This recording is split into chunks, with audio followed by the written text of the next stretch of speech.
लोकसभा चुनाव के अंदर अब 1 साल का वक्त बचा है और ये 1 साल का वक्त तय करेगा कि 2024 की तस्वीर कैसी होगी, कौन किसके साथ में आएगा, कौन किसके उलट जो है वो जाएगा। और ऐसे में आज तक चैनल ने एक सर्वे किया है और ये सर्वे जो है वो बड़ा दिलचस्प है। इस सर्वे के अंदर दिखाया गया सवाल पूछे गए हैं, उनका जवाब है कि अगर विपक्ष एक साथ हो जाता है तब स्थिति क्या होगी। अगर मोदी जी का जो 2019 के अंदर उनके साथ जितने वोटर थे उसमें से 1% अगर खिसक गए तो क्या स्थिति होगी, 2% अगर खिसक गए तो क्या स्थिति होगी, और विपक्ष के अगर 5% 10% अगर किसी और पार्टी को चल गए तो फिर स्थिति क्या होगी। बड़ा दिलचस्प जो है सर्वे है, देखिए एक बार जरा ध्यान से, आपको तस्वीर जो है वो काफी कुछ साफ होगी। आप देखिए, ये सबसे पहले मैं आपको सर्वे का ये पहला स्क्रीनशॉट आपको दिखा रहा हूं। 2019 का पहले आप चुनाव नतीजे देखिए। 2019 के अंदर बीजेपी 303 सीटों पर और विपक्ष जो है वो 236 सीटों पर। लेकिन अगर एक साथ सारी पार्टी आ जाती है, विपक्ष की सारी पार्टी आ जाती है, तब आज की स्थिति क्या है देखिए जरा। ये जो है स्थिति बीजेपी की हो जाती 235 से 240 पर, यानी बीजेपी की सरकार नहीं बन रही है। दूसरी तरफ विपक्ष की सरकार जो है वो एकदम बिल्कुल साफ तौर पर बन रही है। 300 सीट से लेकर के 305 सीट, 272 का आंकड़ा बहुमत का आंकड़ा है। प्रधानमंत्री बनने के लिए 272 का आंकड़ा चाहिए। अब 300 से 305 तक जो है वो यहां पर विपक्ष को मिलेंगी सीटें अगर विपक्ष एक साथ आ जाए, शर्त ये है। अब दूसरा इसमें देखिए, अगर 1%, अगर बीजेपी का वोट 1% घटता है, 2019 के अंदर जो वोट बीजेपी के पास में था, जितने लोगों ने 33% लोगों ने बीजेपी को वोट किया, वो अगर 1% घट जाए तब स्थिति क्या होगी। बीजेपी घट करके जो है वो 225 से 230 पर चली जाएगी और विपक्ष की ओर छलांग लगेगी। विपक्ष जो है वो 310 से 325 तक आ जाएगा, सारी पार्टियां एक साथ रहें तो। अब देखिए इसके बाद में 2%, अगर बीजेपी का वोट शेयर 2% अगर केवल गिरता है तो 210 से 215 पर बीजेपी और नीचे, और विपक्ष जो है 325 से 330 पर। यानी जिस हालत में, जिस स्थिति के अंदर आज मोदी की सरकार है, उस स्थिति के अंदर विपक्ष होगा अगर विपक्ष एक साथ आ जाता है और 2% लोग जो बीजेपी के साथ में थे केवल उनको तोड़ करके अपने पास ले आता है। देखिए सब जानते हैं, सब कहते हैं कि महंगाई को लेकर के, बेरोजगारी को लेकर के और एक सरकार की 10 साल की एंटी इनकम्बेंसी को लेकर के 2% लोगों का टूट करके बीजेपी से अलग हो जाना कोई बड़ी बात नहीं है। इस बात को हर कोई मान सकता है, बीजेपी भी इस बात को जानती होगी और इसीलिए जो है पूरा प्रयास चल रहा है, लेकिन ये कितना कामयाब होगा। अब इसके बाद में अगला आप देखिए, 2% के बाद में अगर विपक्ष का 5% वोट किसी दूसरी पार्टी को चला जाता है तब क्या होगा। ये देखिए बड़ा दिलचस्प है। विपक्ष में अगर बिखराव हो जाता है, विपक्ष जो है वो सारा का सारा एक साथ नहीं हो पाता है और 5% वोट जो है किसी और को चला जाता है, तो बीजेपी 242 से 247 तक पहुंच रही है, विपक्ष 290 से 295 तक। यह एक दिलचस्प है कि अगर 5% वोट वो किसी और को चला जाए और विपक्ष में बिखराव है, विपक्ष पूरी तरह से जो है वो बिखरा नहीं, लेकिन हाँ बिखराव जरूर है। जैसे आज टीएमसी अलग है विपक्ष के ने, आज की विपक्ष की अगर बात करें, और एसपी अलग है, समाजवादी पार्टी और ममता बनर्जी की पार्टी। वो दोनों बड़ी पार्टियां कांग्रेस के साथ में जो विपक्ष की पार्टियां इकट्ठी हुई हैं, 17-18 पार्टियां, उससे ये दोनों पार्टियां अभी अलग दिख रही हैं।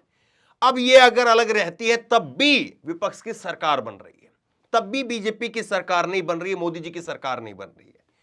अब उसके बाद में अब देखिए कि 10%, अगर 10% जो है वो वोटों के अंदर बिखराव हो जाता है, अगर विपक्ष का 10% वोट किसी दूसरी पार्टी को चला जाता है, विपक्ष में बिखराव रहता है, तो फिर बीजेपी की सरकार बनेगी 272 से 277 तक। यानी तब भी सरकार यहां पर ही है, बिल्कुल जो है वो एकदम से तलवार की नोक पर सरकार है।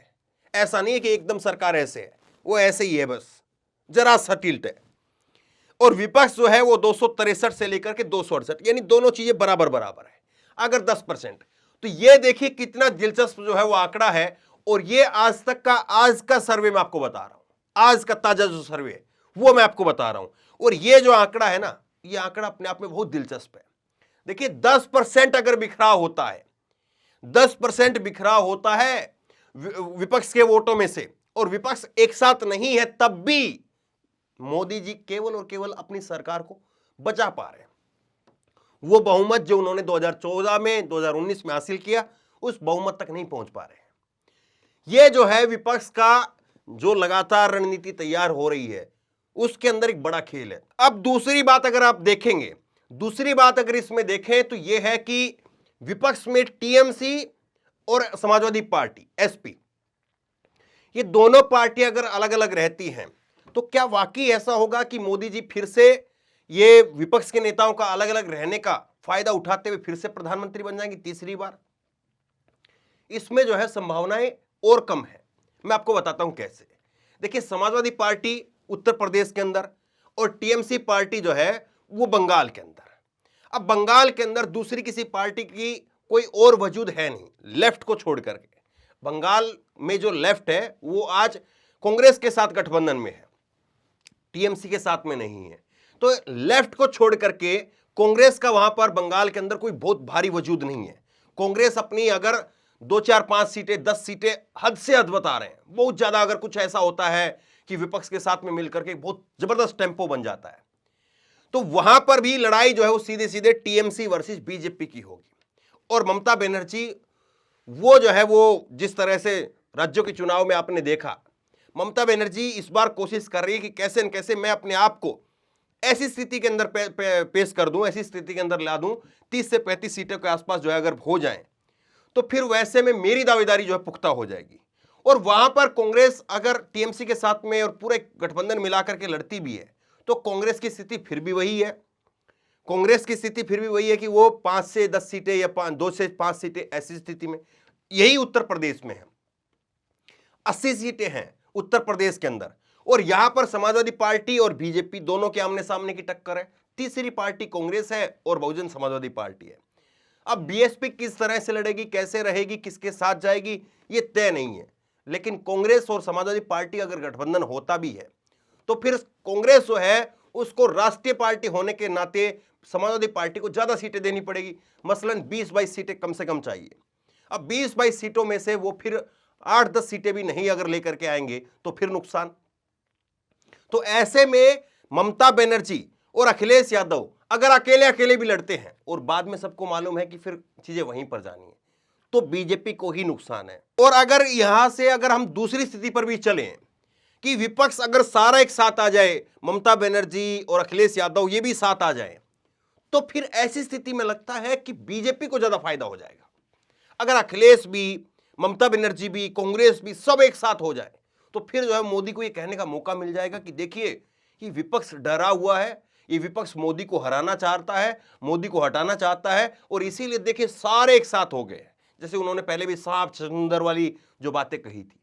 अगर ममता बनर्जी और अखिलेश यादव वो दोनों अलग अलग लड़ते हैं लेकिन वैसे साथ रहते हैं और फिर सबको मालूम है कि चुनाव के बाद में कौन कहां जाएगा, समाजवादी पार्टी और टीएमसी जो है वो बिल्कुल ना के बराबर आप संभावनाएं मान करके चलिए कि वो बीजेपी के साथ चली जाए, तो ऐसी स्थिति के अंदर जो है वो विपक्ष की ही वो जीत होगी।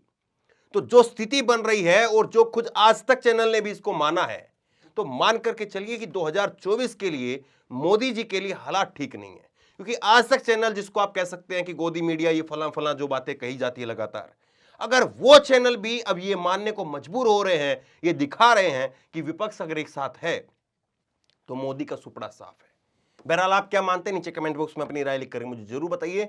इस वीडियो को खूब शेयर कीजिए और इसी तरह तमाम खबरों के लिए ऑनलाइन न्यूज इंडिया को सब्सक्राइब कीजिए। धन्यवाद। इस खबर को अभी लाइक करें, शेयर करें, अभी चैनल को सब्सक्राइब करें और घंटी जरूर दबाएं।